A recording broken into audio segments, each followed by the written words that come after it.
Hello friends, welcome to the Alpha commerce academy. So हम वापस आए हैं एक और सॉल्व पेपर के साथ जो असिस्टेंट प्रोफेसर का हुआ था पंजाब में। ओके, सो आज हम बेसिकली वो सारे क्वेश्चंस डिस्कस करेंगे जो उस टाइम एग्जाम में आए थे।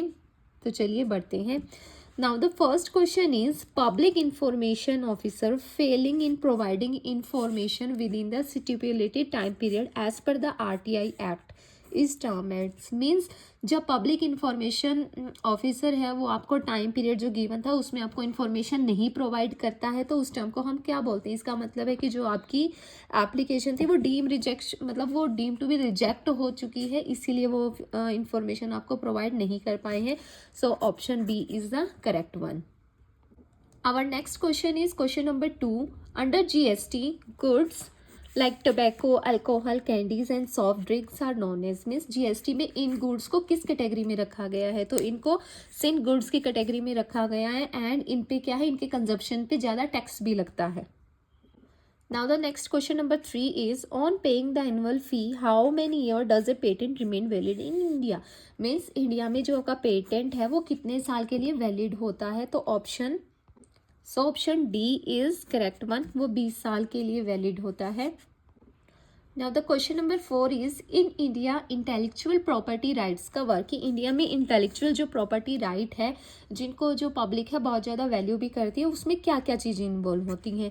तो उसमें ट्रेडमार्क भी आएगा, पेटेंट्स भी आएंगे, कॉपीराइट्स भी आएंगे। Means all of the these is the correct option. Now the question number 5, the maximum, यहाँ पर maximum amount पूछी गई है that can be deposited in a PPF account. PPF means public provident fund account in a financial year means एक साल के अंदर आप PPF में मैक्सिमम कितनी अमाउंट डिपॉजिट कर सकते हो? So simple straight forward answer है इसका ऑप्शन नंबर बी 1,50,000। इससे ज़्यादा आप डिपॉजिट नहीं कर सकते हो PPF अकाउंट में। Now the question number 6 is what is the surcharge levied on income exceeding 1 crore received by an individual? means अगर किसी इंडिविजुअल की इनकम 1 करोड़ से ज़्यादा है, बढ़ती है, तो उस पर सरचार्ज कितना लगेगा? So that is 15%। Okay, surcharge पे क्वेश्चन बेसिकली आ सकते हैं। आप जो लेटेस्ट टेबल है सरचार्ज की बाइफर्गेशन है वो याद करके जाइएगा। Okay, now the question number 7, an ordinary resident individual whose total income does not exceed ₹50 means एक ordinary resident individual है जिसकी इनकम 50 लाख से कम है एंड इसमें क्या है, उसकी इनकम जो है बिजनेस एंड प्रोफेशन से भी है, तो उसको कौन सा file return, income tax return file करना पड़ेगा? तो इस केस में अगर आपकी बिजनेस की इनकम है, बिजनेस या प्रोफेशन की इनकम है, तो आप RTI 1 एंड ITR 2 तो भर ही नहीं सकते हो। यूजुअली हम भरते हैं 3 एंड 4। ठीक है, यहाँ पे हमारे पास ऑप्शन 3 नहीं है तो ऑप्शन 4 है। 4 बेसिकली तब भरा जाता है जब हमें कोई टैक्सेशन बेनिफिट लेना होता है, एग्जम्पशन लेनी होती है। Okay, so option A is the correct one. Now the next question is question number 8. The due date for filing income tax return for the assessment year 21-22 was extended up to ये current affair का question है, इसका answer था, इसको extend कर दिया था 31 दिसंबर 2021 तक। Now the next question is question number 9. Which of the following is considered agriculture income for income tax purposes? हमने इनमें से बताना है कि कौन सी एग्रीकल्चर इनकम है। First, partner getting profit of a firm carrying agriculture operation, ये एग्रीकल्चर इनकम है हमारी। Dividend paid by a company out of the its agriculture income, no, ये डायरेक्टली एग्रीकल्चर में नहीं इंक्लूड होती है। एसएससी क्योंकि शेयर होल्डर्स के हाथ में जाती है। Okay, assessee earning income by supplying water from a pond in agriculture and, no, and all of this, ये भी नहीं बन रहा, तो option A is the correct option. Now the question number 10 is the annual statement that include, एक annual statement जिसमें include होती हैं all the details।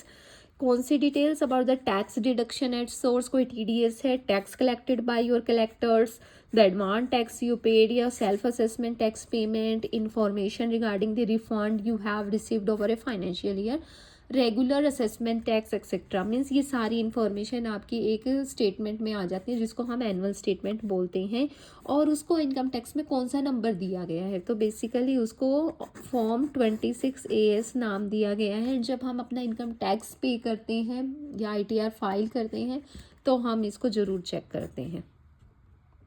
Now the question number 11 is any donation made to a registered political party means आप कोई भी donation दे रहे हैं कोई रजिस्टर्ड पॉलिटिकल पार्टी को, then it will be disallowed. तो वो डिसअलाउड हो जाएगा कब, कौन से सिचुएशन में? वो किसी भी कितना भी दे लो, अगर आप कैश में आप उसको पेमेंट करते हो तो वो हर अमाउंट पे डिसअलाउड हो जाएगा। तो option C is the correct answer. Now the question number 12 is a gift of a sum of rupees 50,000 received from a non-relative without any consideration means आपको एक गिफ्ट मिल रहा है 50,000 का, चाहे वो 50,000 है या बिलो 50,000 है, चाहे किसी की तरफ से हो, चाहे वो रिलेटिव हो या आपकी या नॉन रिलेटिव हो, तो वो क्या होता है, हर हाल में एग्जाम्प्ट होता है। तो option C is the correct answer. Now the question number 13 is buyer of the property will issue TDS certificate in form dash regarding deduction of tax and depositing the same in the government account means जब आप कोई भी immovable property है उसको bye या sell out करते हो तो एक TDS आपका कट होता है और सेपरेटली आपको कोई पैन नंबर लेने की जरूरत नहीं पड़ती है। आपके 16 फॉर्म नंबर 16B की जो सारी हैं वो ही कंप्लाई हो जाती हैं। So the option number B is the correct one. Now the question number 14 is a resident senior citizen resident है बट वो कैसा सीनियर सिटीजन है having an estimated tax liability of more than rupees dash and not having income from business or profession is not required to pay advance tax। Generally देखो क्या होता है कि जिनकी इनकम 10,000 से ज़्यादा होती है तो उनको क्या है एडवांस टैक्स की पेमेंट करनी होती है। लेकिन यहाँ पर क्या बोला, सीनियर सिटीजन के केस में क्या होता है कि अगर आपकी इनकम 10,000 से ज़्यादा भी है और आपकी कोई बिजनेस प्रोफेशन की इनकम भी है नहीं है तो आपको कोई भी टैक्स मतलब एडवांस टैक्स नहीं पे करना होता। तो option C is the correct option की हालांकि चाहे आपकी टैक्सेबल इनकम में आ रहा है बट आप सीनियर सिटीजन हो, साथ के साथ आपकी कोई बिजनेस प्रोफेशन की इनकम भी नहीं है तो वो आपको नहीं पे करना पड़ेगा एडवांस टैक्स। तो option C is the correct. Now the question number 15 is golden jubilee year of which of the following organisation is fell in the year 1995। ये पूछ रहा है कि कौन सी ऑर्गेनाइजेशन की जो गोल्डन जुबली थी वो 1995 में फेल आउट हुई थी। गोल्डन जुबली बेसिकली 50 ईयर्स जिस ऑर्गेनाइजेशन को हो गए थे। तो आइए देखते हैं ऑप्शंस हमारे। इसके लिए आप लोगों को पता होना चाहिए कि कौन सी ऑर्गेनाइजेशन बेसिकली बनी कब थी, तभी आप इस क्वेश्चन का आंसर दे सकते हो। लाइक WTO है, ये तो बना ही 1995 में था तो ये तो हो नहीं सकता ऑप्शन, इसको तो बना ही मतलब ये था तो इसको 50 साल पूरे नहीं हो सकते। IMF है जो इससे थोड़ा सा पहले बना था 95 के थोड़ा कुछ पहले, तो इसको भी 50 साल नहीं होंगे। एशियन था जो हमारा 1967 में बना था तो ये ऑप्शन भी हमारा नहीं बनता। बेसिकली अगर पूछा गया है 1995 तो मीन्स ऑर्गेनाइजेशन जो है 1945 के अराउंड बनी होगी तभी उसको 50 साल यहाँ पे हुए होंगे। अब हमारा ऑप्शन बनता है यूएनओ बेसिकली बना था हमारा सेकेंड वर्ल्ड वार के बाद ताकि हम जो है कॉरपोरेशन को बढ़ावा दे सकें एंड और फर्दर कोई वर्ल्ड वार ना हो। तो option A is the correct one. Now the next question is the headquarter of UNESCO is situated at। UNESCO का जो हेडक्वार्टर है वो कहाँ सिचुएट करता है, तो वो सिचुएट करता है बेसिकली पेरिस में। Now the question number 17 is why was the World Bank established। तो वर्ल्ड बैंक को एस्टेब्लिश क्यों किया गया था, तो बेसिकली वर्ल्ड बैंक को इसीलिए एस्टेब्लिश किया गया था क्योंकि जो वर्ल्ड वार हुआ था उसकी वजह से जो कंट्रीज़ की इकोनॉमिक्स थी वो काफ़ी शटर्ड हो चुकी थी और उनको रिकंस्ट्रक्ट करने के लिए हमने क्या था, वर्ल्ड बैंक को एस्टेब्लिश किया था। So option A is the correct one. Next option भी देख लेते हैं। To promote international trade, international trade को प्रमोट करने के लिए हमारे पास ऑर्गेनाइजेशन है world trade organisation. To improve the balance of payment situation of non member countries, इसके लिए हमारे पास है international monetary fund and none of this तो नहीं बनता। तो option A is the correct one.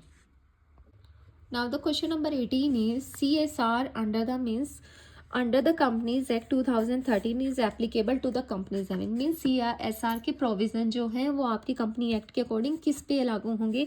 तो इसके लिए हमारे पास 3 बेसिक कंडीशंस होते हैं कि आपकी जो नेट वर्थ है दैट इज़ 500 करोड़ या उससे ज़्यादा होनी चाहिए, जो आपका टर्नओवर है वो 1000 करोड़ या उससे ज़्यादा हो, या फिर जो आपका नेट प्रॉफिट है वो आपका 5 करोड़ से या उससे ज़्यादा हो। तो इन तीनों कंडीशंस पे क्या है, आपका CSR के जो है प्रोविजंस लागू होंगे। तो यहाँ पर ऑप्शन देखिए, option A is the correct one. Okay, now the next question is 19. Carroll CSR pyramid by R.K. Carroll highlight which of the four important type of responsibility by an organization। Means जो एक Archie Carol थे, उन्होंने अपना एक pyramid दिया था जिसको हम CSR पिरामिड बोलते हैं। तो उन्होंने 4 जो थी रिस्पॉन्सिबिलिटी बेसिकली ऑर्गेनाइजेशन की बताई थी।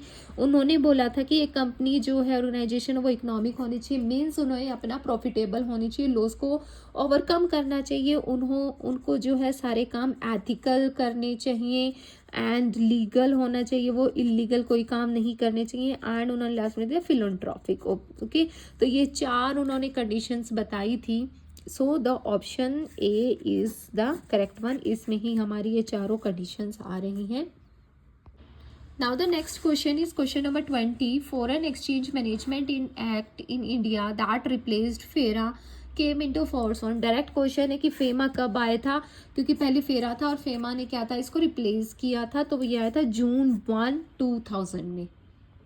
Now the question number 21 is foreign direct investment basically FDI broadly includes। broadly पूछा गया है। अगर हम नैरो की बात करते हैं तो FDI मतलब अगर इंडिया में कोई बाहर का पैसा आ रहा है किसी तरीके से, इन्वेस्टमेंट पर्पस से या एंड ऑल दैट, तो वो हमारा नैरो एस्पेक्ट हो जाता है FDI का। लेकिन अगर हम ब्रॉडली बात करें, मीन्स इसका दायरा जब बढ़ जाता है, ओके, वास्ट एरिया में अगर हम बात करें, तो इन्वेस्टमेंट वो किसी भी तरीके से हो सकता है। चाहे आपकी कोई लोन अगर आपने दिया है, या फिर आपने कोई री इन्वेस्टमेंट किया है, ऑपरेशंस चालू किए हैं ओवरसीज़, या आपने कोई नई फैसिलिटीज़ मतलब लेके आए हैं आप, तो बेसिकली आप देखेंगे तो ये तीनों ही ऑप्शन जो है करेक्ट है। So all of these is the correct option, क्योंकि यहाँ पर ब्रॉडली पूछा गया है। Now the question number 22 is which of the following is responsible for establishing and maintaining an efficient accounting and financial reporting system in India। Means India पे national level पे अगर कोई accounting and financial reporting system है तो वो कौन handle करता है, तो वो बेसिकली हैंडल करते हैं CGA, controller general of accounts, जो कि डिपार्टमेंट ऑफ एक्सपेंडिचर के अंडर आते हैं मिनिस्ट्री ऑफ फाइनेंस में। ये क्या होते हैं, ये प्रिंसिपल एडवाइज़र होते हैं, अकाउंटेंट होते हैं गवर्नमेंट के लिए। ओके, आप देखेंगे CAG एंड CGA बेसिकली एक जैसी टर्म है, लेकिन ये दोनों क्या है, अलग अलग हैं। जो कंट्रोलर एंड ऑडिटर जनरल होते हैं, इनका काम स्पेसिफिक होता है ऑडिटिंग से रिलेटेड, बट जो अकाउंट से रिलेटेड होता है, अकाउंटिंग नेचर्स का होता है, दैट इज CGA के अंडर जो आता है। Okay, now the option B is the correct one. Now the question number 23 is in India the term black revolution, हमने बताना है कि किससे रिलेटेड है। तो ब्लैक जो रेवोल्यूशन है बेसिकली वो रिलेट करता है कि क्रूड ऑयल से, पेट्रोलियम वगैरह से, कि हम जो उनकी जो है प्रोडक्शन को बढ़ाएं। So option B is the correct answer. Now the question number 24 is the legislature does not include. Basically ये पॉलिटिकल क्वेश्चन है, क्योंकि लेजिस्लेचर हमारे पास देखो 3 आर्म्स होते हैं basically. First one is legislature, then executive and then judiciary. Okay, legislature क्या होता है, बेसिकली कानून बनाते हैं, लॉ बनाते हैं, एंड एग्जीक्यूटिव क्या काम होता है इनका, ये एग्जीक्यूट करते हैं। जो लेजिस्लेचर ने लॉ बनाया उसको एग्जीक्यूट करने का काम एग्जीक्यूटिव करते हैं। जुडिशरी में हमारे जो आ जाते हैं, कोर्ट्स आ जाते हैं बेसिकली। ओके, नाउ हमने बताना है कि लेजिस्लेचर में इनमें से कौन सा इंक्लूड नहीं होगा। So first one is control the executive. Executives में आते हैं बेसिकली आपके prime minister and finance minister and all that. अगर देखो लेजिस्लेचर क्या है, लेजिस्लेचर में इंक्लूड होगा आपका पार्लियामेंट। ओके, पार्लियामेंट हो गया जिसमें प्रेसिडेंट का रोल आ जाता है। ओके, कि कोई भी लॉ है जब तक प्रेसिडेंट के थ्रू या पार्लियामेंट से पास नहीं होगा तो वो इनेक्ट नहीं होगा। तो कंट्रोल द एग्जीक्यूटिव, ऑब्वियसली ये कंट्रोल तो करेंगे ही करेंगे, मिनिस्ट्रीज़ को ये कंट्रोल तो करेंगे ही, तो ये ऑप्शन ठीक है। फिर एनेक्ट द बजट, मीन्स कोई भी बजट, बेसिकली कोई भी काम है वो पास नहीं होता, वो वैलिड नहीं होता जब तक जो है वो पार्लियामेंट में साइन या पास ना हो जाए या प्रेसिडेंट उसको साइन ना कर दे। तो इनेक्ट द बजट भी ये ठीक है, ये इंक्लूड होता है। देन मेक द लॉ बनाने का काम ही ऑब्वियसली लेजिस्लेचर का, तो ये तो पॉइंट होना ही होना है। Now the option C is prepare the budget. Budget को प्रिपेयर करते हैं बेसिकली फाइनेंस मिनिस्टर। ओके, तो ये काम जो है लेजिस्लेचर का नहीं है। बजट वो बनाएंगे, बजट को पास या इनैक्ट कौन करेगा, लेजिस्लेचर करेगा, लेकिन प्रिपेयर करने का काम जो है लेजिस्लेचर का नहीं है। तो option C is the correct one. Now the question number 25 is which of the following is an example of audit of banks? Means banks की audit में इनमें से कौन कौन सी चीज़ें आ सकती हैं। Option one is statutory audit. Basically ये तो आएगा ही आएगा कि बैंक ने ऑडिट करवानी ही करवानी है, तो ये तो इंक्लूड होगा ही होगा। नाउ कॉन्करेंट ऑडिट जो है बैंक्स की टाइम टू टाइम वो उनकी चलती रहती है, सो ये this is also included. Balance sheet audit वो कभी कभार हो जाता है, कभी कभार नहीं भी होता, बट अगर बात करें कि इंक्लूडिंग की तो ये भी इंक्लूड होता ही होता है। सो the option D is the correct one. ये सारी ही चीज़ें जो हैं बैंक की ऑडिट में आएंगी। Now the next question is question number 26. When dash the audit risk dash the materiality and dash the effort audit effort. Actually हमें पता है कि जितना ऑडिट रिस्क होगा, मीन्स अगर ये हाइयर है तो जो ऑडिट एफर्ट है हमारा वो भी हाई होगा। अगर हमारा ऑडिट रिस्क लो है, लोअर है, तो हमारा ऑडिट एफर्ट भी क्या होगा, लो होगा। ओके, अगर हम इसको एक बार इग्नोर भी करते हैं और इन दोनों के ही अगर हम ऑप्शन देखते हैं कि अगर दोनों में लोअर लोअर आ जाए, दोनों में या फिर हाइयर हाइयर आ जाए, तो ऑप्शन देखो किसी में लास्ट वाले सेम है, तो ऑप्शन ए ही बन रहा है basically. So option A is the right one. Now the question number 27 is which of the following laid down individual emission limitations and reduction commitment of greenhouse gases? तो ये जो बातें हैं ये बेसिकली एक काइटो प्रोटोकॉल हुआ था उसमें कही गई थी, तो option C is the correct one. Now the next question is question number 28. According to Partnership Act 1932, in the absence of any agreement between the parties, profit and loss must be shared. Basically ये कह रहे हैं कि अगर आपके बीच में क्या है, पार्टनरशिप डीड नहीं है, तो उस केस में क्या होगा कि जो profit and loss sharing ratio है वो कैसा होगा। बेसिकली हमने कुछ टर्म्स एंड कंडीशंस हमने पार्टनरशिप वाले चैप्टर में पढ़ी थी कि जब पार्टनरशिप डीड नहीं होती है तो कुछ टर्म्स एंड कंडीशंस जो है अल्टीमेटली वैलिड होती है कि जो प्रॉफिट एंड लॉस होगा वो आप जितने भी पार्टनर्स हैं उनके बीच में इक्वली डिस्ट्रीब्यूट होगा। So option B is the correct answer. Now the next question is 29. Dash is the method where the improvement anticipated in the budgeting period is incorporating and budgeted into budget number. So basically ये जो definition है ये relate करती है kaizen budgeting से। Kaizen budgeting क्या होता है, बेसिकली कंटिन्यूस इम्प्रूवमेंट। ओके, ये जापानीज टर्म है basically. So this means continuously improvement. अगर उसको आप बजटिंग में यूज़ करते हैं तो वो काइजन बजटिंग बन जाता है कि जिसकी वजह से आप कंटिन्यूस इम्प्रूव कर रहे हो और क्या है अल्टीमेटली आप उस रिजल्ट तक आप आ जाओगे। So the question option number C is the correct one.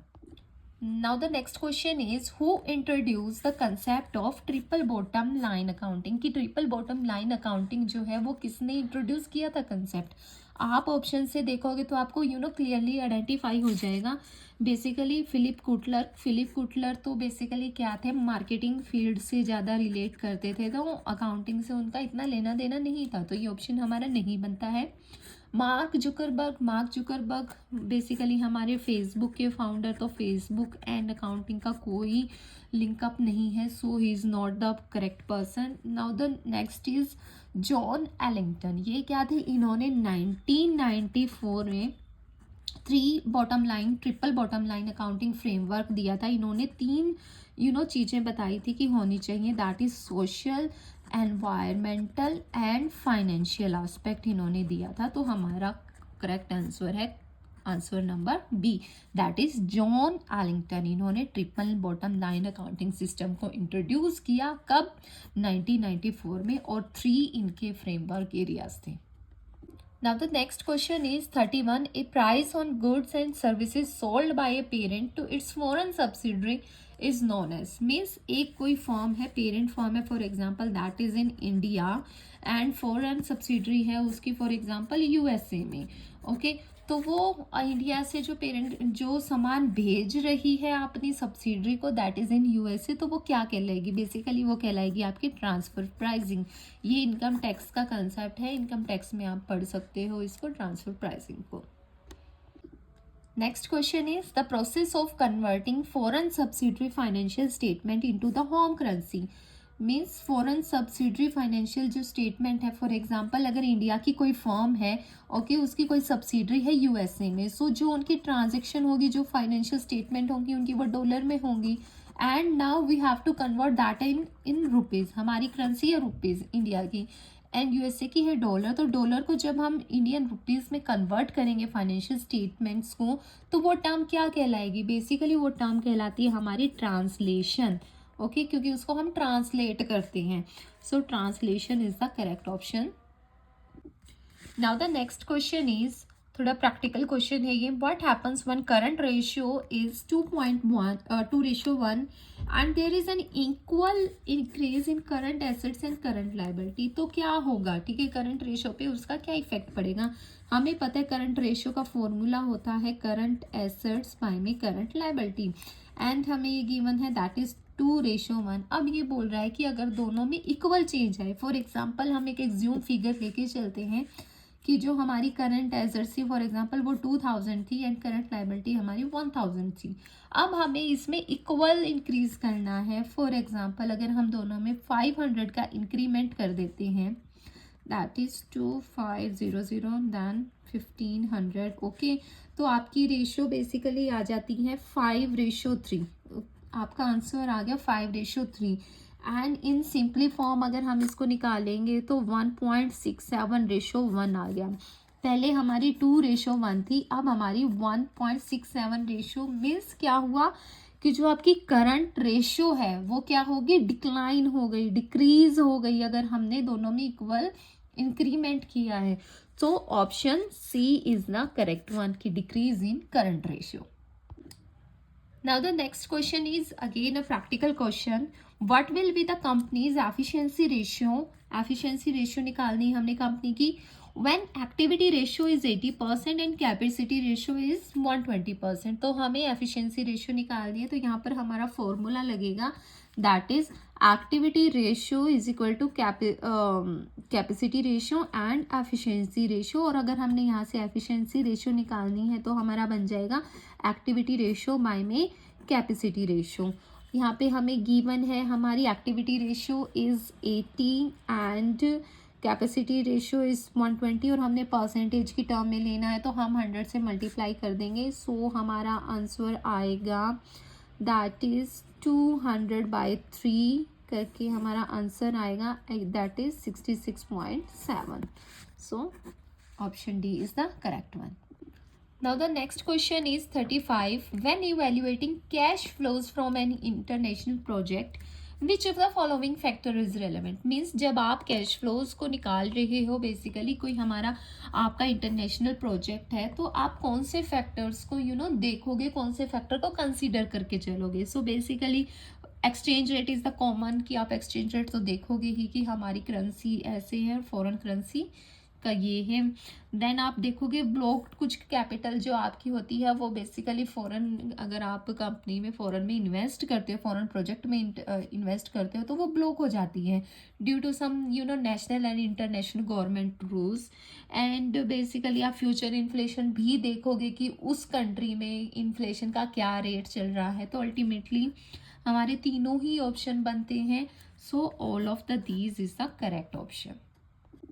Now the next question is when you borrow a loan from a bank against a fixed deposit, means अगर आप कोई लोन ले रहे हो बैंक से आपके एफडी के against, it comes under which of the following type of security? वो तो कौन से टाइप ऑफ सिक्योरिटी में आएगा बेसिकली? ठीक है, कि पर्सन ने लोन लिया और अपने एफडी के अगेंस्ट में लिया, तो बैंक के पास क्या आता है, एक लीन आ जाता है कि अगर आप कल को डिफॉल्ट करते हो, उस लोन का पेमेंट नहीं करते हो, रीपेमेंट, तो बैंक के पास ये राइट हो जाता है कि वो आपकी एफडी को यूज करे for the defaultment price.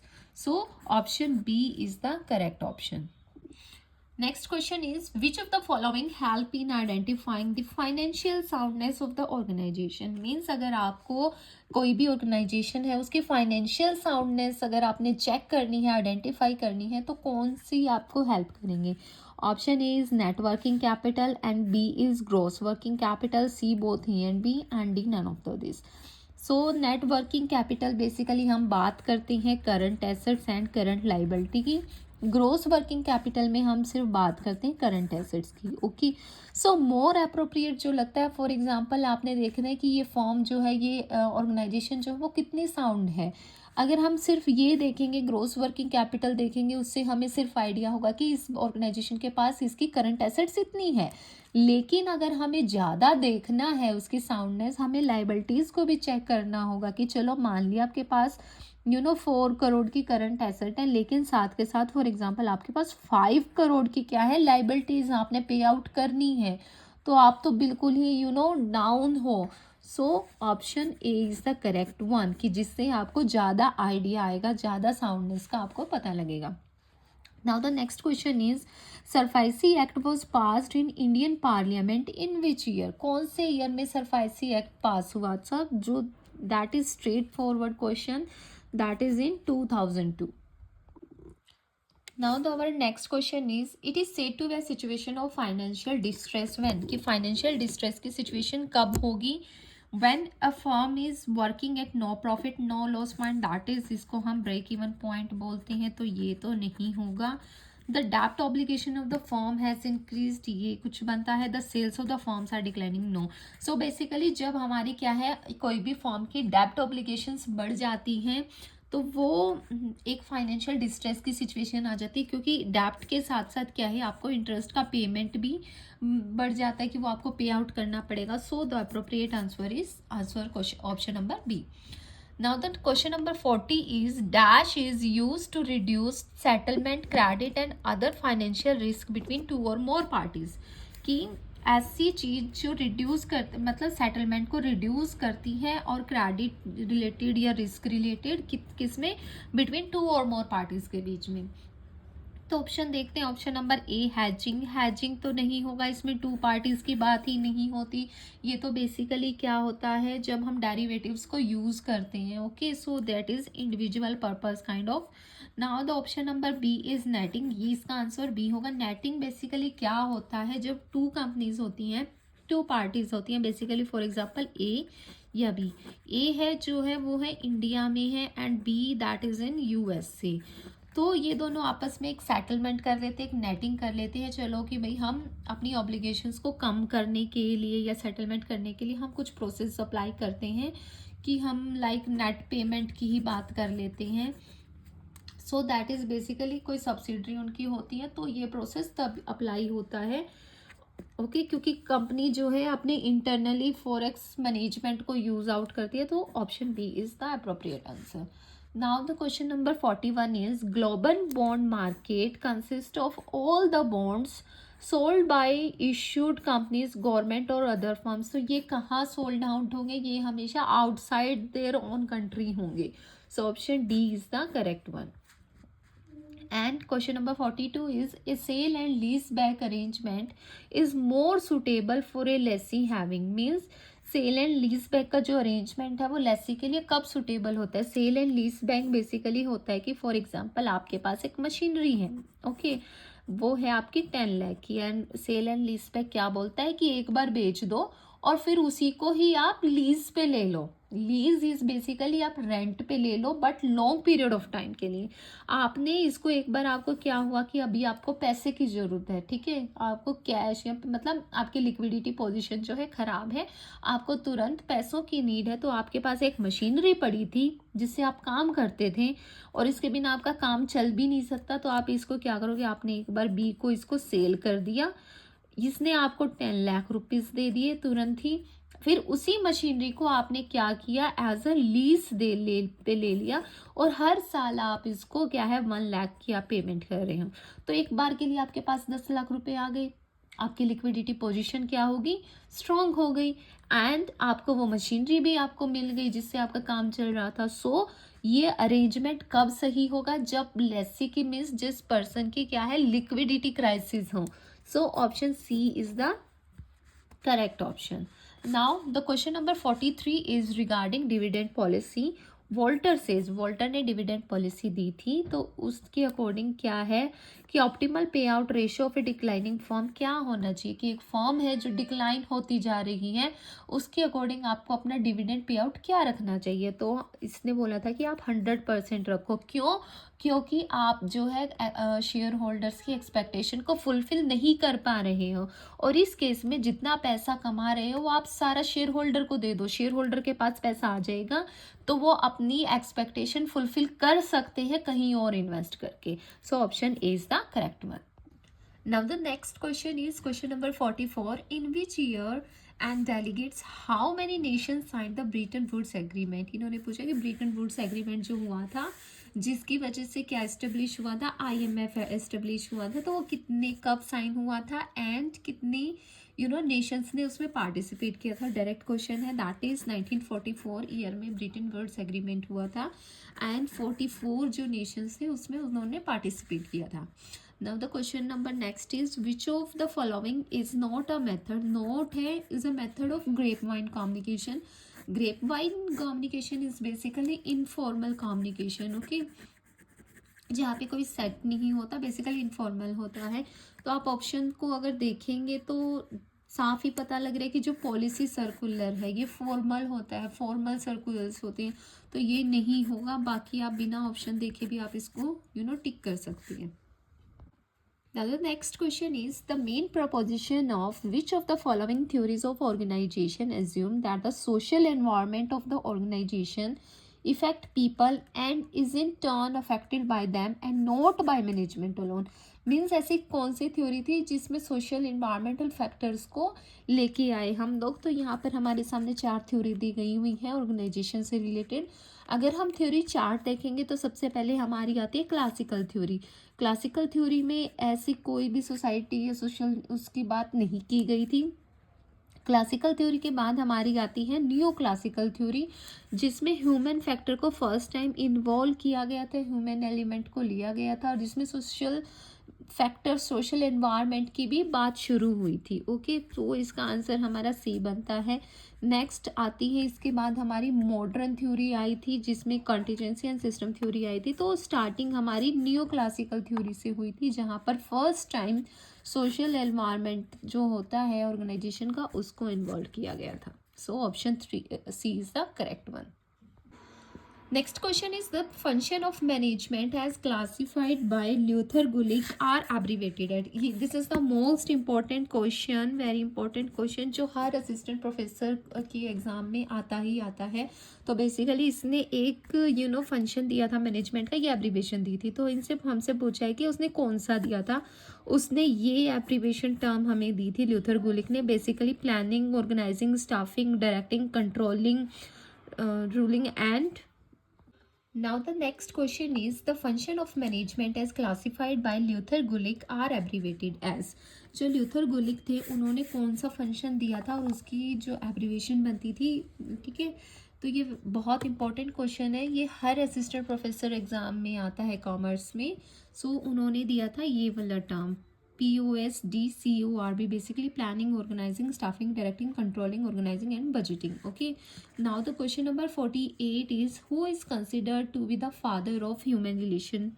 Human relation theory के फादर कौन है? सिंपल डायरेक्ट क्वेश्चन है। हमारे जो एल्टन मायो थे that was the father of human relation theory. इन्होंने बोला था, दैट इज़ जो हमने ऊपर क्वेश्चन पढ़ा था कि ह्यूमन रिलेशन का भी इफेक्ट पड़ता है मैनेजमेंट में। And next question is a 360 degree appraisal is a system where 360 degree appraisal क्या होता है? बेसिकली जब हम एक पर्सन की, एक ह्यूमन रिसोर्स की अप्रेजल करते हैं, वो चारों तरफ से होती है, उसके पीयर्स के थ्रू भी उसकी रेटिंग की जाती है, सुबॉर्डिनेट से भी एंड उसके सुपरवाइजर से भी। So option D is the correct one. Rating is obtain from peers, subordinates and supervisor. Now the 50th question is dash coined the analogy invisible hand in the theory of moral sentiments। की invisible hand की जो theory थी वो किन्होंने दी थी? वो दी थी Adam Smith ने ये थ्योरी दी थी। क्यों, कब दी थी? उन्होंने अपनी एक बुक लिखी थी theory of moral sentiment. Okay, ये लिखी थी उन्होंने 1759 में एक बुक लिखी थी थ्योरी ऑफ मॉरल सेंटिमेंट में, जहाँ पर उन्होंने एक इनविजिबल हैंड थ्योरी से रिलेटेड बात की थी। उन्होंने बोला था कि अगर एक ऑर्गेनाइजेशन में जो कोई भी एक एम्प्लॉई है, अगर वो ऑर्गेनाइजेशन गोल्स को एक तरफा भी कर दे और अपने पर्सनल इंटरेस्ट का सोचे, तो वो भी डायरेक्टली या इनडायरेक्टली कह लो आप, एक सोसाइटी में बेनिफिट ही होता है, एक सोसाइटी में एक बेनिफिशियल चेंज लेके आता है। सो उसको हम इनविजिबल हैंड बोलते हैं। Next question is, I supposed it is tempting if the only tool you have is a hammer to treat everything as if it were a nail. Who quoted it? Basically एक statement दी गई है आपको कि और पूछा गया है कि ये किसने बोला था। तो ये बोला था अब्राहम मास्लो ने। इन्होंने बोला कि फॉर एग्जांपल अगर आपके पास कोई एक स्किल है तो आप हर सिचुएशन में उसी स्किल को यूज़ करते हो सॉल्यूशन फाइंड आउट करने के लिए। फॉर एग्जांपल अगर आपके पास सिर्फ हैमर ही है तो आप हर चीज़ को ये सोचोगे कि वो नेल है एंड उसको नेल की तरह ही ट्रीट करोगे, बट एक्चुअल में ऐसा नहीं होता है, क्योंकि हर सिचुएशन में आपको क्या है, एक अलग क्वालिटी शो करनी होती है। Next is scenario planning is also known as dash planning. Scenario planning को हम और क्या कहते हैं, उसको हम कंटीजेंसी भी बोलते हैं। सिनेरियो प्लानिंग बेसिकली क्या होती है कि हम ना वर्स्ट से वर्स्ट सिनेरियो सोच के चलते हैं कि अगर ये सिचुएशन होगी then what will be do, what will be the solution. Okay, next is publicity of vital information through an unknown source is called, कि आपने किसी की वाइटल इंफॉर्मेशन को पब्लिकली कर दिया थ्रू एन अननोन सोर्स, तो उसको आप क्या बोलेंगे, दैट इज डायरेक्ट थिंग, कि उसको हम बोलेंगे लीकिंग, कि आपने किसी की इंफॉर्मेशन को लीक आउट करवा दिया। Then which of the following statement is true, हमें बताना है इनमें से कौन सी स्टेटमेंट ट्रू है। First, too much stress is harmful, stress is good in small quantities. देखो स्ट्रेस के दो एस्पेक्ट्स होते हैं, eustress and distress. Okay, so दोनों अगर अकेले अकेले की बात करें तो वो दोनों ही क्या है, ठीक है, मतलब टू मच स्ट्रेस हार्मफुल भी ठीक है, stress is good for small quantity भी ठीक है, तो दोनों ऑप्शन ठीक है। हमारा option D is the correct one.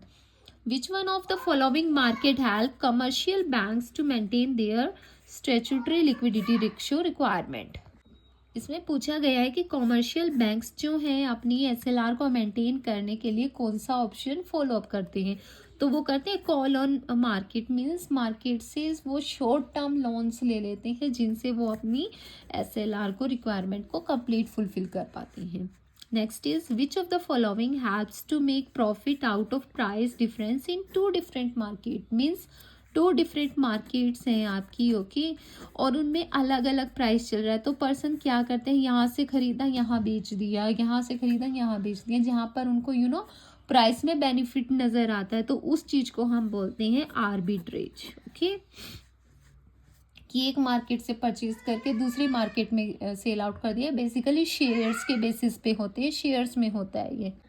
Next is the sole aim of a dash is to sell shares soon after their allotment to realize quick profit, means जैसे ही आपको शेयर अलॉट हुआ आपने उसी टाइम बेच दिया, तो उसको हम क्या बोलते हैं, उसको बेसिकली हम स्टैक बोलते हैं, कि जैसे ही आपको शेयर अलॉट हुआ आपने उसी टाइम क्या है थोड़ा बहुत प्रॉफिट कमाने के लिए उसी टाइम सेल आउट कर दिया। बियर मार्केट में क्या होता है, बेसिकली ये होता है कि मार्केट गिरेगी तो आप पैसा कमाएंगे। बुल में होता है कि जब मार्केट बढ़ेगी तो आप पैसा कमाएंगे, तो option A is the correct one. Next is bond price and yield have, इन दोनों के बीच में हमें रिलेशनशिप बताना है, क्या होता है, बेसिकली इनवर्स रिलेशनशिप होता है। Okay, now the next question is the contract specifying the issuer's legal requirements between the issuer and the bondholder is known as, so simple ये टर्मिनोलॉजी है, इसको हम बोलते हैं इंडेंचर। इंडेंचर बेसिकली क्या होता है, एक लीगल डॉक्यूमेंट होता है जिसको इशूड करता है लैंडर्स और डिस्क्राइबर के बीच का ही होता है, जिसमें सारे इंटरेस्ट रेट, आपका मेच्योरिटी डेट, कन्वर्टिबिलिटी या कोई प्लेज है, प्रोमिसेस हैं या कोई रिप्रेजेंटेशन, कवनेंट्स या अदर कोई भी चीज़ है बॉन्ड से रिलेटेड, वो सारी जो है इसमें स्पेसिफाई होती है। Next question is Basel III guidelines were released to promote a more resilient banking system by focusing on which of the following parameters. Means Basel 3 जो गाइडलाइंस थी उनमें हम किन की एरियाज पे फोकस करते हैं. बेसिकली वो लिक्विडिटी भी हम देखते हैं, लीवरेज भी देखते हैं, फंडिंग भी देखते हैं. So basically question option number D is the correct one. Basel 3 जो थे हमारे वो इंटेंड किए गए थे ताकि स्ट्रेंथन बैंक कैपिटल रिक्वायरमेंट को हम स्ट्रेंथ कर सकें and increasing liquidity and decreasing the bank leverage. Next question is question number 61. NPA assets include NPA assets के अंदर बेसिकली क्या क्या इंक्लूड होंगे. आपके ओवर ड्यूज टर्म लोन्स भी होंगे, इंक्लूड होंगे. ओवरड्राफ्ट है आपका या कोई कैश क्रेडिट लिमिट है जो आपकी पेंडिंग है 90 डेज से ज़्यादा, वो भी आपकी इंक्लूड होगी. एग्रीकल्चर एडवांसेस आपके ओवरड्यू हैं for one crop season in case of a long duration crops, तो ये भी क्या है इंक्लूड होंगे. So option D is the correct one. Next question is question number 62. Full form basically पूछी गई है आपकी सीबिल की, that is credit information bureau India limited. Direct question है, only full form you have to cram this and आप direct ये option question जो है अटैम्प्ट कर सकते हो. Next is among inter bank means bank to bank जो transactions होती हैं electronic fund transfer, which of the following is instant and in real time. We have options like RTGS, that is real time gross settlements, IMPS is immediate payment services and NEFT is national electronic fund transfer. इसमें तो क्या है आपका time लगता है, एकदम से क्या है पेमेंट क्रेडिट या डेबिट नहीं होती है. सो ये ऑप्शन तो होगा नहीं. इन दोनों में से हमारे पास ऑप्शन हो सकते हैं, दोनों ही क्या है रियल टाइम है. जैसे ही आपने ट्रांजेक्शन की आपकी वो जो है मनी ट्रांसफ़र आपकी हो जाती है. लेकिन आरटीजीएस क्या है, इसमें कुछ बाउंडेशन होती है, मींस अमाउंट पे कुछ बाउंडेशन होती है, कुछ लिमिट होती है. So option B is the correct one. Next question is which of the following banks launch India's first mobile only bank in 2016. तो 2016 में इंडिया का फर्स्ट मोबाइल बैंक किसने लॉन्च किया था, दैट इज डीबीएस. ये Singapore का largest bank था and Asia का ये लीडिंग बैंक है जिसने क्या था first mobile only banking India में स्टार्ट किया था. Okay, so option D is the correct one, that is DBS. Next question is under Indian contract act novation will be considered as. Novation basically क्या होता है कि नया contract. Okay, means पुराने को आप तोड़ के नया कॉन्ट्रैक्ट कर रहे हो, that is novation. So option क्या है, वो क्वासी कॉन्ट्रैक्ट है या not a quasi contract. Quasi contract तो क्या है कि जो लॉ से अपने आप ही बनता है. फॉर एग्जांपल अगर आपने किसी का खोया हुआ सामान मिला है तो वो आपकी लाइबिलिटी बन जाती है, आप उस कॉन्ट्रैक्ट में आ जाते हो कि आपने उसको रिटर्न करना है. So option B is the correct one, क्योंकि ये बनाना पड़ता है, अपने आप नहीं बनता है. Next question is an agency agreement में बी क्रिएटेड बाय, मीन्स आप एक एजेंसी को किस तरीके से क्रिएट कर सकते हो. सो हमारे पास सारे ऑप्शन होते हैं कि आप बाय एस्टॉपल भी एजेंसी क्रिएट कर सकते हो, नेसेसिटी के अकॉर्डिंग भी एंड रैटिफिकेशन के अकॉर्डिंग भी. So option D is the correct one. Next question is when the seller refuses to deliver the goods, means जब सेलर क्या है रिफ्यूज कर देता है कि वो गुड को डिलीवर नहीं कर रहा है बायर को, देन बायर में स्यू फॉर, मीन्स जो बायर है वो कोर्ट में किसके लिए सू कर सकता है सेलर को. तो वो क्या है डैमेजेस फॉर नॉट डिलीवरी के लिए सू कर सकता है सेलर को. बट इन सम केसेस वो स्पेसिफिक परफॉर्मेंस के लिए भी कोर्ट मान जाती है कि अगर आपका जो गुड है बेसिकली वो स्पेशल काइंड ऑफ पर्पस का है या मीन्स आपने उसको स्पेसिफिक परफॉर्मेंस के लिए क्या है किसी जरूरी काम के लिए आपने बनवाया था, तो स्पेसिफिक कुछ हद तक वो आपको स्यू कर सकते हैं कि एटलीस्ट पूरा ना ऑर्डर हमको पे दे के आप आधा ही दे दो. But in general we can say damages for non delivery only. Now the next question is the liability of drawer of foreign bill of exchange is regulated by the law of place where the instrument. यहाँ पर बात कर रहे हैं foreign bill of exchange की कि foreign bill of exchange है या कोई foreign promissory note है तो वो किस लॉ के अकॉर्डिंग गवर्न होगा. सो बेसिकली जहाँ पर वो बना था जिस कंट्री में या जिस XYZ कंट्री में वो फॉरेन बिल ऑफ एक्सचेंज बना था या प्रॉमिसरी नोट बना था, तो उसकी जो कंट्री के रूल्स एंड रेगुलेशन है वही एप्लीकेबल होंगे। So option B is the correct one कि where the instrument is made. Next question is 69. The Corporate Social Responsibility Committee CSR committee basically of the board shall consist of dash or more directors with at least dash independent, कि कितने उसमें directors होंगे and कितने independent director होंगे। So as per the rule there should be 3 directors and जिनमें से क्या है एक क्या होगा इंडिपेंडेंट डायरेक्टर होगा। So option C is the correct one. Now the next question is in which year did the competition act पूछा है came into force in India। ठीक है, मीन्स पहले क्या होता है, कोई भी अगर हमने लॉ बनाना हो तो वो पहले एक्ट बनता है। सो यहाँ पे पूछा गया कि कंपटीशन जो हमारा एक्ट है वो इंडिया में कब फोर्स आया था। वैसे तो ये 2002 है, बट इसको देख के हम ये नहीं बोलेंगे कि इसका ईयर भी यही है। वो फोर्स में कब आया मीन्स लागू कब हुआ, बना तो ये 2002 में था, लेकिन इसको प्रेसिडेंट्स के जो एसेंट था वो मिला था जनवरी 2003 में। So option C is the correct one. Next question is economics का क्वेश्चन है ये। The demand curve will not shift normally due to, कि जो डिमांड कर्व है वो शिफ्ट नहीं होगा किन की वजह से। हमें पता है लॉ ऑफ डिमांड बेसिकली कहाँ होते हैं, जहाँ पर हम प्राइस के अलावा और सारी चीज़ों में जब चेंजमेंट होती है। ओके, या चाहे वो इनकम है, चाहे पॉपुलेशन हो, या कोई भी डिमांड आपकी बढ़ रही है, या टेस्ट एंड प्रेफरेंस आपकी चेंजमेंट हो रही है। सो इसमें भी होगा rise in average income, growth में भी होगा increase in demand due to change, इसमें भी होगा। तो फॉल इन कॉमोडिटी प्राइसेस में क्या है, डिमांड कर्व आपका शिफ्ट नहीं होगा। Okay, so option A is the correct one. Next question is Cobb-Douglas production function assumes that elasticity of substitution between capital and labor input is 1। इन्होंने बताया कि substitution goods के बीच में जो कैपिटल और लेबर की इनपुट होती है उसका जो है वैल्यू 1 होती है। सो ये इसकी एजम्पशन जो है बिल्कुल सही है। ये इसकी एक रिजिड एजम्पशन है Cobb-Douglas प्रोडक्शन फंक्शंस की, और क्या है ये इसकी सबसे बड़ी लिमिटेशंस भी है। So option B is the correct one.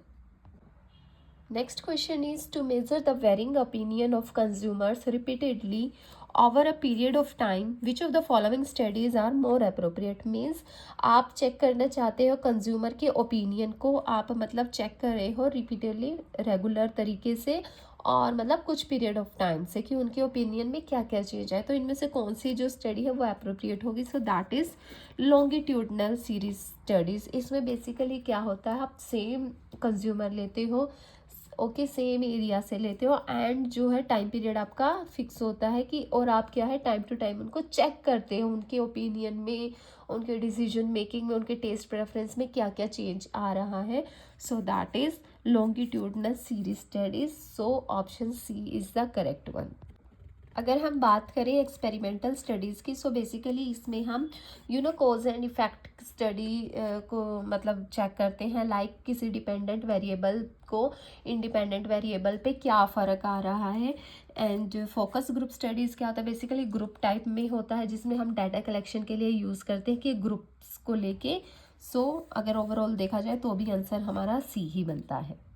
Next question is question number 74, that is graphical representation of a set or a family of indifference curve is known as। means आपकी फैमिली है indifference curve की, basically क्या है बहुत सारे indifference curve हैं, और जब आप उनको ग्राफिकल रिप्रेजेंट करते हो तो वो टर्म क्या कहलाती है, बेसिकली वो टर्म हमारी इंडिफरेंस मैप कहलाती है। इंडिफरेंस ग्राफ में तो क्या होता है, एक आप उसको ऐसे शो करते हो एक इंडिफरेंस कर्व को। इंडिफरेंस शेड्यूल क्या है, बेसिकली एक टेबल की फॉर्म में आप उनको शो करते हो, बट ग्राफिकली आपने कई सारे इंडिफरेंसेस कर्व को शो करना है। सो जो एप्रोप्रिएट टर्म है that is option number B, indifference map. Next is which of the following is the right sequence. Right sequence बतानी है आपने किनकी, इंडिफरेंस कर्व की। हमें पता है पहले हम क्या है टेबुलर फॉर्म में उनको रिप्रेजेंट करते हैं कोई भी, फिर सेकंड स्टेप पे हम उनको ग्राफ पे रिप्रेजेंट करते हैं, तो वो हमारा इंडिफरेंस कर्व कहलाता है। एंड थर्ड स्टेप पे क्या होता है, बहुत सारे जब हम इंडिफरेंस कर्व्स को फैमिली है हमारी, जो फर्स्ट इस क्वेश्चन में हमने पढ़ा, फैमिली ऑफ इंडिफरेंस कर्व को शो करते हैं तो वो इंडिफरेंस मैप कहलाता है. So option C is the correct one, that is indifference schedule, indifference curve and indifference map. Next question is, what will happen to the demand of commodity X if the price of its substitute falls? इन्होंने पूछा है कि price X पे की demand जो है x product की, उस पे क्या फ़र्क पड़ेगा अगर उसका कोई भी सब्स्टिट्यूट है उसका प्राइस जो है डाउन हो जाता है. तो हमें पता है सब्स्टिट्यूट के गुड्स में क्या होता है, दोनों में पॉजिटिव रिलेशनशिप होता है. For example T and coffee, अगर टी के प्राइस बढ़ जाएंगे तो क्या है, कॉफ़ी की डिमांड बढ़ जाएगी क्योंकि लोग जो है कॉफ़ी पर शिफ्ट कर जाएंगे क्योंकि टी के प्राइस बढ़ गई है. अगर टी के प्राइस कम हो जाएंगे तो कॉफ़ी की जो डिमांड है वो वो घट जाएगी क्योंकि अब लोग क्या है वापस से टी पे शिफ्ट कर जाएंगे क्योंकि इसका जो है प्राइस वो कम हो चुका है. सो दोनों में क्या है, पॉजिटिव रिलेशनशिप है, एक बढ़ रहा है तो दूसरा भी बढ़ रहा है, दूसरा घट रहा है तो वो भी पहले वाला घट रहा है. So option B is the correct one. अगर उसकी फॉल होगी तो उसकी डिमांड भी क्या है, फॉल होगी. Now the next question is, under dash excess capacity is not found in the long run, means जहाँ पर एक्सेस कैपेसिटी नहीं देखने को मिलती इन लॉन्ग रन में, ऐसे कौन से कंपटीशन है. सो एक्सेस कैपेसिटी क्या होता है, एक्सेस कैपेसिटी वो होता है कि आप कैपेबल हो पूरा मतलब ज़्यादा प्रोड्यूस करने के, बट क्या है आप लो ही प्रोड्यूस कर रहे हो, मीन्स आप कम प्रोड्यूस कर रहे हो. सो option D is the correct one. सिर्फ परफेक्ट कंपटीशन में ये देखने को नहीं मिलती क्योंकि परफेक्ट कंपटीशन में क्या होता है, फर्म जो है अपने अपने ऑप्टिमम लेवल ऑफ आउटपुट तक ही क्या है प्रोड्यूस करती है, और जहाँ पर कोई भी मीन्स मिनिमम और जहाँ पर क्या होता है कॉस्ट क्या होती है हमारी मिनिमम होती है, और इसी केस में क्या है आपको एक्सेस कैपेसिटी देखने को नहीं मिलता. बाकी तीनों ऑप्शंस में क्या, तीनों कंपटीशन में आपको एक्सेस कैपेसिटी देखने को मिलेगा, सिर्फ परफेक्ट कंपटीशन में नहीं मिलेगा. क्यों? क्योंकि वो सिर्फ ऑप्टिमम लेवल तक ही अपना प्रोडक्शन करेगी. Next question is, A envelope curve is another name for, direct and simple question है कि हम एनवेलप कर्व किसको बोलते हैं. सो बेसिकली जो हमारा long run average cost curve होता है उसको ही हम एनवेलप कर्व बोलते हैं. ओके, ये याद कर लीजिएगा, long run average cost curve. Next is, a market that is dominated by a single buyer. यहाँ पे क्या है, सिंगल बायर है and product is termed as, किसी भी प्रोडक्ट का सिर्फ एक ही बायर है तो उस टर्म को आप क्या बोलते हैं, उस टर्म को हम बोलते हैं मोनोसोनी. ठीक है, सिंपल डायरेक्ट क्वेश्चन है इकोनॉमिक्स का, मार्केट स्ट्रक्चर में आप ये इजिली पढ़ सकते हो. So next question is, dash strategy can be adopted by the firm producing highly substitute goods. Means highly substitute आपके गुड है तो एक फर्म जो है वो कौन सी प्राइसिंग पॉलिसी को अडॉप्ट करेगी. सो इन केस अगर आपके गुड एक जैसे हैं, दैट इज सब्सटीट्यूट है, या आइडेंटिकल गुड है, या होमोजीनियस गुड्स है, तो वहाँ पर फर्म जो है गोइंग रेट प्राइसिंग पॉलिसी का इस्तेमाल करती है, यूज़ करती है. ये पॉलिसी बेसिकली क्या होती है कि प्रीवेलिंग मार्केट रेट्स पे या फिर अपने कंपटीटर के प्रोडक्ट के प्राइस को देख के जब फर्म क्या है अपना प्रोडक्ट का प्राइस सेट करती है. So that is going rate pricing. Next question is question number 81, the skewness will be negative where the relationship between mode and median is. हमने बताना है कि स्क्यूनेस कहाँ पर नेगेटिव होगी, रिलेशनशिप बताना है हमने मोड एंड मीडियम में. तो इसका सिंपल सा है कि मोड जहाँ पर हमारा मीडियन से बड़ा होगा एंड मीडियन जो है हमारा मीन से बड़ा होगा. So option B is the correct one कि mode is more than mean. So simple सी बात है कि मोड हमारा मीन से बड़ा, ऑब्वियसली वो मीडियन से बड़ा होगा. So option B is the correct one. Next question is, find the variance of X. X की वेरिएंस को हमने फाइंड आउट करना है when the covariance of X and Y is 27, the correlation is 0.6 and the variance of Y is 25. हमको correlation दे रखा है, variance दे रखा है, and covariance of and X and Y हमें गिवन है, और हमें वेरिएंस ऑफ एक्स निकालना है. तो हमारे पास फॉर्मूला होता है बेसिकली कोरिलेशन का, that is R is equal to covariance of X and Y by में standard deviation of X and standard deviation of Y. Okay, यहाँ पे हमें कोरिलेशन गिवन है that is 0.6 equal to covariance of X and Y हमें given है that is 27, and हमें variance given है y का, लेकिन x का वेरिएंस गिवन नहीं है. So variance of x into y का variance is 25. Okay, means variance है तो इसका स्टैंडर्ड डेविएशन हो जाएगा 5, दैट इज स्क्वायर हम लेके चलते हैं. ठीक है, सो 5 यहाँ पे स्टैंडर्ड डेविएशन आ गया आपका. अगर हम इसको सॉल्व करें, ये यहाँ पे डिवीजन का, यहाँ पे आके मल्टीप्लिकेशन का हो जाएगा. That is standard deviation of x 27/0.6 into 5. अगर हम इसका पॉइंट हटा दें तो ऊपर जाके ये 10 हो जाएगा, और अगर हम इसको कट करेंगे, ये 2 पे कट हो गया, ये 3 9 27, ये 2. ओके, सो हमारे पास अगर हम देखें, सो अल्टीमेटली हमारे पास ये आंसर आ जाएगा. That is variance of x is equal to 81. So option B is the correct one. Now the next question is where the correlation coefficient between x and y is -1/2 and regression coefficient of y on x is -8, then the regression coefficient of x and y will be. So ये हम solve करेंगे. Basically क्या है, यहाँ पे हमको ये दे रखा है, कॉरिलेशन हमें दे रखा है 1/8 और regression coefficient of y on x given है हमें -8. सो हमारे पास एक बेसिकली एक प्रॉपर्टी होती है, correlation is equal to √bxy into byx. ओके, अब जब हम ये जो डेटा है इसमें प्रॉपर्टी में अगर हम पुट करेंगे तो हमारा ऑप्शन आंसर आ जाएगा. कैसे, r हमारे पास है -1/2 एंड bxy हमें निकालना है, ये हमें गिवन है, दैट इज -8. सो अगर हम इसको सॉल्व करते हैं तो ये हमारा 1/4 बन गया, क्योंकि इसका स्क्वायर हम इधर चेंज कर देंगे. bxy equal to bxy into 8, that is bxy हमारे पास आ जाएगा -1/32. आंसर आ जाएगा. So option A is the correct one. Now the next question is the standard deviation in a binomial distribution is measured as. जो हमें standard deviation निकालना है कि binomial distribution में, सो उसका फॉर्मूला क्या रहेगा, स्ट्रेट डायरेक्ट क्वेश्चन है, उसका रहेगा square root of MPQ. Okay, next is dash is where the data is summarised and presented in a tabular form with several non-overlapping classes.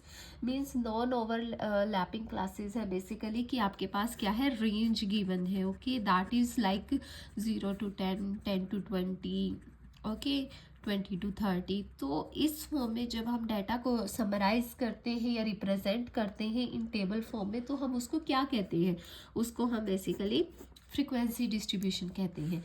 Next is multiplying the coefficient of variance by the arithmetic means. Means coefficient of variance को आप arithmetic mean से multiply कर रहे हैं तो क्या आएगा, simple direct question है. ये फॉर्मूला होता है लाइक कोफिशिएंट ऑफ वेरिएशन का फॉर्मूला होता है कि स्टैंडर्ड डेविएशन बाय में arithmetic mean. So standard deviation is the correct answer.